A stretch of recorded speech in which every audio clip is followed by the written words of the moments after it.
യുവാവിനെ കൂറ്റൻ തിമിംഗലം വിഴുങ്ങുന്നു. ഉടൻ തന്നെ തിരിച്ചു തുപ്പുന്നു. ചിലിയിൽ കയാക്കിങ്ങിന് പോയ യുവാവ് അത്ഭുതകരമായി രക്ഷപ്പെട്ട ദൃശ്യങ്ങൾ സമൂഹമാധ്യമങ്ങളിൽ ഇപ്പോൾ വൈറലാണ്. ഒരു ഞെട്ടലോടെ അല്ലാതെ നമുക്ക് ഈ വീഡിയോ കാണാനാകില്ല. രക്ഷപ്പെട്ടെന്ന് വിശ്വസിക്കാൻ പോലും കുറേ നേരത്തേക്ക് യുവാവിന് കഴിഞ്ഞില്ല എന്നതാണ് വാസ്തവം.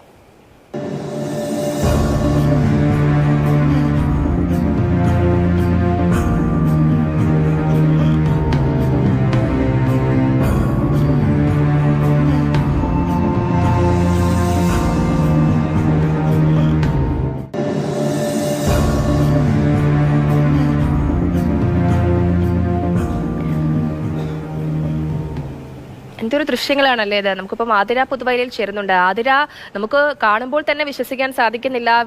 വിഴുങ്ങുക, അതിനുശേഷം തുപ്പുക, വീണ്ടും ആ മനുഷ്യൻ ജീവിക്കുക, ഇതൊന്നും കേട്ടിട്ട് വിശ്വസിക്കാനാകുന്നില്ല. എന്താണ് ആ വാർത്തയുടെ കൂടുതൽ വിവരങ്ങൾ? ജയലക്ഷ്മി, ആദ്യം ഈ വീഡിയോ കണ്ടപ്പോൾ അത്ഭുതകരവും അതോടൊപ്പം കൂടി തന്നെ എനിക്ക് പേടിയാണ് തോന്നിയത്. ആ യുവാവിന്റെ സ്ഥാനത്ത് ഞാൻ വല്ലതായിരുന്നെങ്കിൽ പേടിച്ചിട്ട് എന്തെങ്കിലും ഉറപ്പായിട്ടും സംഭവിച്ചു പോയേനെ. ഇത് ചിലിയിലാണ് ഈ സംഭവം നടന്നത്. യുവാവിന്റെ പേര് ആഡ്രിയാൻ എന്നാണ്.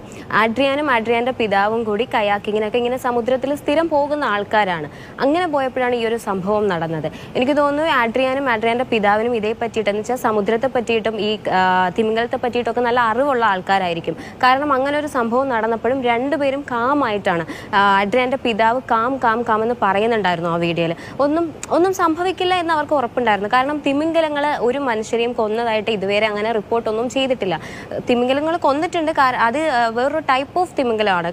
ഒരു കില്ലർ തിമിംഗലം എന്നൊക്കെ പറയുന്ന ഓർക്ക പോലുള്ള തിമിംഗലങ്ങളാണ് എന്തെങ്കിലും ഒരു അബദ്ധം വച്ചാൽ ഇങ്ങനെയുള്ള അപകടങ്ങളൊക്കെ സംഭവിച്ചിട്ടുള്ളത്. പിന്നെ തിമിംഗലങ്ങളുടെ പ്രത്യേകത പറയുകയാണെങ്കിൽ ഇതിങ്ങനെ പൊങ്ങുന്നത് കുറച്ച് ചില കാര്യങ്ങൾക്ക് വേണ്ടിയിട്ടാണ്. ഒന്ന് എന്റർടൈൻമെന്റ്, രണ്ടാമത്തേന്ന് വെച്ചാൽ അതിനെ ഈ കൂട്ടത്തിൽ നിന്ന് ഒറ്റപ്പെട്ടു പോകുമ്പോൾ അത് അറിയിക്കാൻ വേണ്ടിയിട്ട്, പിന്നെയുള്ള മൂന്നാമത്തെ കാര്യം അതിന്റെ ഇര തേടിയിട്ടാണ്. അപ്പൊ എനിക്ക് കൂടുതലും ആൾക്കാർ ഇതിൽ റിപ്പോർട്ട് വന്നിട്ടുള്ളതെന്ന് വെച്ചാൽ ഇത് ഇര തേടി പൊങ്ങിയപ്പോൾ ഈ കയാക്കിംഗ് ബോട്ട് കണ്ടപ്പം അത് അതിന്റെ ഇരയാണെന്ന് അതിനെ തോന്നി. എന്നുവെച്ചാൽ കയാക്കിംഗ് ബോട്ടും ആ ഒരു അതിന്റെ ഇരയും മീനൊക്കെ ആണെന്ന് വിചാരിച്ചു. അതിന്റെ രണ്ടിന്റെയും ഷേപ്പ് ഒരേപോലെയാണല്ലോ. അപ്പൊ അങ്ങനെ തോന്നി, അങ്ങനെ വിചാരിച്ചിട്ടാണ് ഇത് ഈ പുള്ളിനെയും ഈ കയാക്കിംഗ് ബോട്ടും കൂടി എടുക്കുന്നത്. പക്ഷെ എടുത്ത് കുറച്ച് ഒരു 5-6 സെക്കൻഡേ വായ്ക്കുള്ളിൽ വെച്ചുള്ളൂ. അപ്പോഴത്തേക്ക് മനസ്സിലായി ഇത് തന്റെ ഇരയല്ലാന്ന് മനസ്സിലായപ്പോൾ തന്നെ തിരിച്ചു തുപ്പയും ചെയ്തു. അതാണ് എന്തോ ആ യുവാവിന് ഒരു രണ്ടാം ജന്മം. ആ യുവാവിന്റെ മനസാന്നിധ്യവും എടുത്തു പറയേണ്ടത് തന്നെയാണല്ലേ ആതിര. സാധാരണ അതിന് പറഞ്ഞതുപോലെ തന്നെ നമ്മൾ ഇത്തരം പ്രതിസന്ധികളൊക്കെ ഉണ്ടാകുമ്പോൾ ഭയപ്പെടുകയാണ് പതിവ്. അതാണ് സ്വാഭാവികമായും ഉണ്ടാകുന്നത്. പക്ഷെ അവിടെയാണ് ഈ യുവാവ് ജാഗ്രതയോടുകൂടി ഇരുന്നതും.